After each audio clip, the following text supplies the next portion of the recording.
করছি সাবেক কবি খাতুন পিতা মোহাম্মদ মারুফ হোসেন। আমার এখানে দায়িত্ব গ্রহণের ৪৮তম দিন।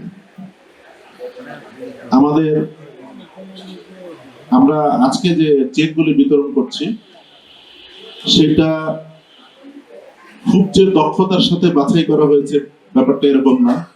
যেহেতু ৩০শে জুনের একটা বার ছিল, সেই বারটাকে যে টাকাগুলি ছিল সেই টাকাগুলি খুব দ্রুততার সাথে বন্টন না করলে আমাদের এই টাকাগুলি ল্যাপস হয়ে যেত, যে কারণে আমরা ৩০শে জুনের আগেই যাদের দরখাস্ত আমরা তাৎক্ষণিকভাবে পেয়েছিলাম তাদের মাঝে সরাসরি বিতরণ করে দেওয়া হয়েছে। আমরা বুঝতে পারছি যে আমরা যাদের বেশি দরকার তাদের হয়তো কম করেছে, কিংবা যাদের কম দরকার তাদের হয়তো বেশি হয়েছে, এটা হইতে পারে, কারণ আমরা সিলেকশনটা ঠিকভাবে করতে পারিনি।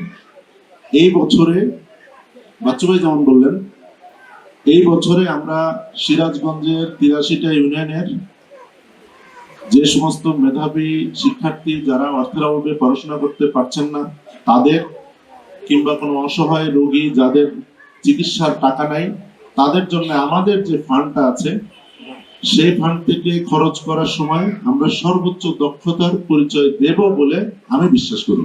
আমাদের স্বল্প লোকবল আছে, এই লোকবল দিয়ে তো সবকিছু করা যাবে না। আপনাদের সহযোগিতা লাগবে, বিশেষ করে রাজনৈতিক নেতৃবৃন্দের সহযোগিতা লাগবে।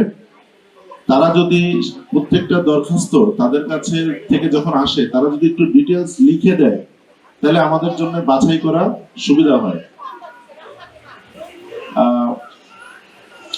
আমাদের অসহায় দরিদ্র শিক্ষার্থী এবং চিকিৎসার সহায়তার যে তহবিলটা আছে সেই তহবিলটা